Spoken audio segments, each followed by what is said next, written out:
Okay, let's have a look now at this game that was played in round number 6 of the Corus tournament.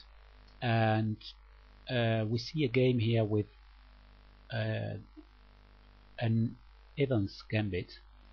That's the position after b4, and the white player with white pieces is Nigel Short, rated 2645, very well known and a very strong grandmaster, and he's playing against Gabriel Sargissian from Armenia, rated 2676, also a very strong grandmaster. So this is a very tense game that we see.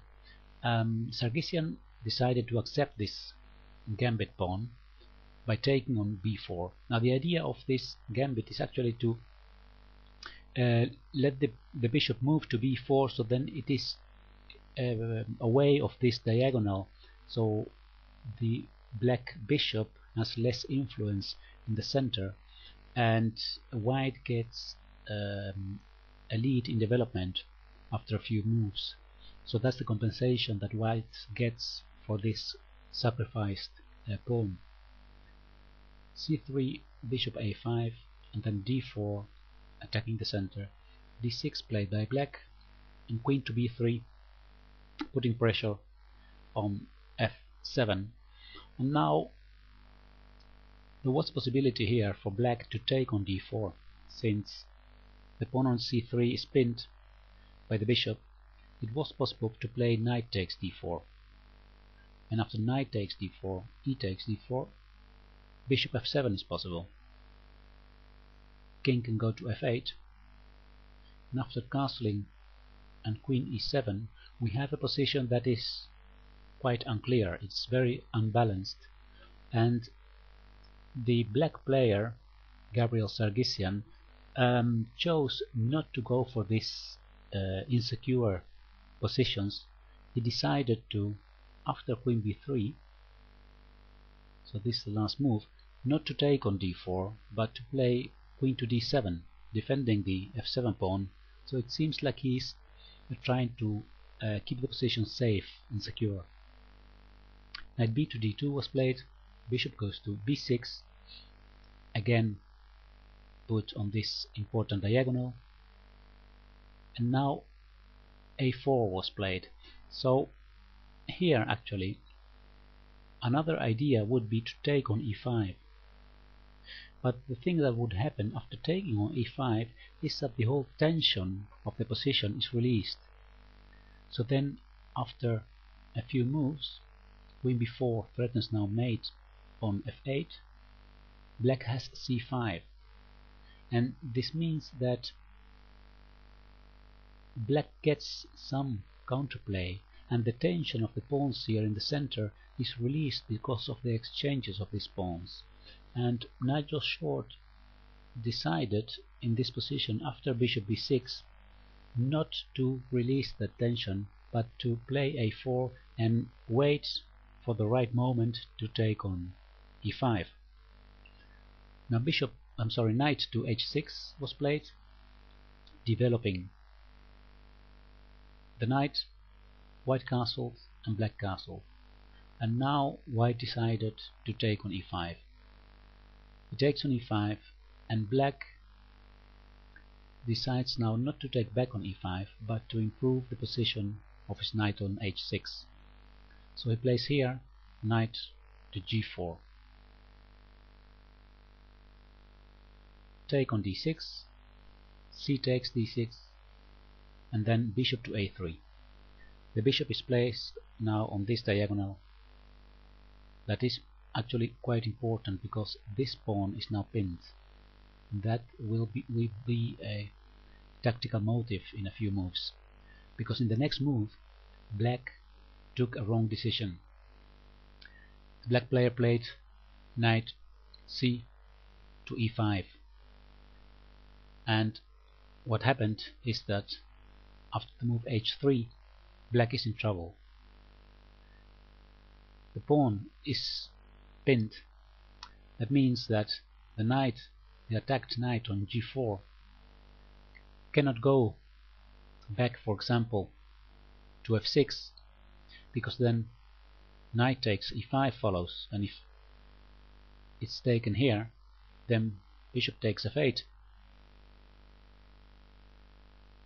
That means that after h3, now this knight, it's not very easy to find a way to how to handle this. Actually, if black had played, instead of the c knight to e5, the other knight g to e5, it would have looked a lot better for black.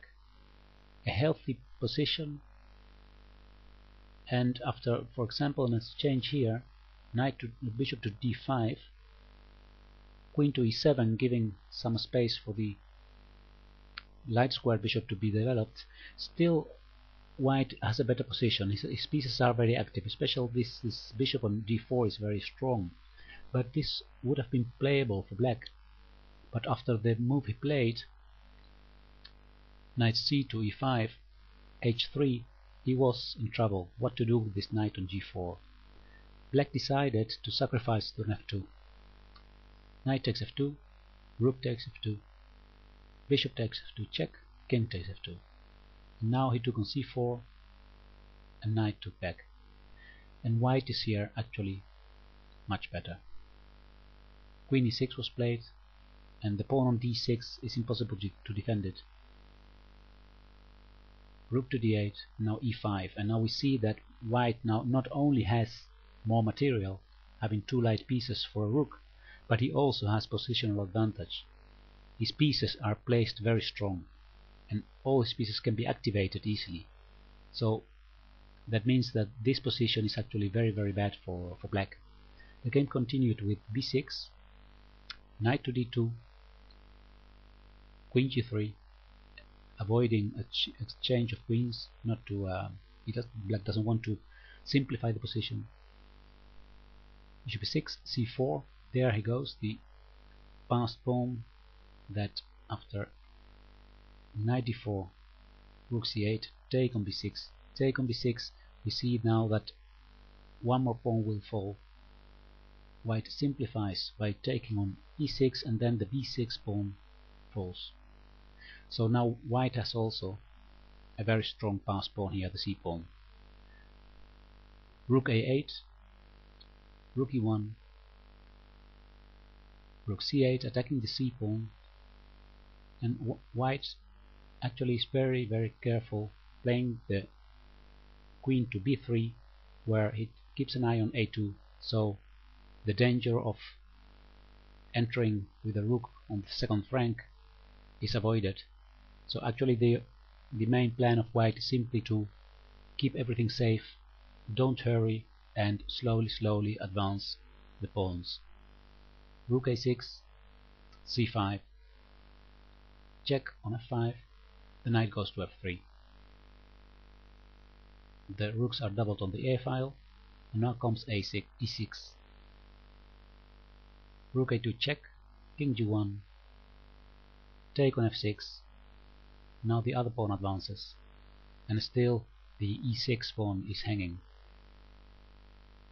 Black played king to h7 and short took on e6, and in this position Sargissian resigned, because this ending is absolutely hopeless for him. So this was a very interesting game, especially when we look at the ideas of the gambit after b4, and how white succeeds in putting pressure on the black position and activating his pieces. So actually this piece play, if we can look at that at a position like this, all the white pieces almost are very active, and black still has not developed his own pieces. And this was knight to e5, the final, actually the decisive mistake, because after this the position was really difficult to hold for black, and short played it very safe and very well. So I hope you enjoyed this game, and I hope to bring you once more some beautiful games of the Corus tournament soon. Okay, see you on YouTube, and thank you for watching. Bye bye.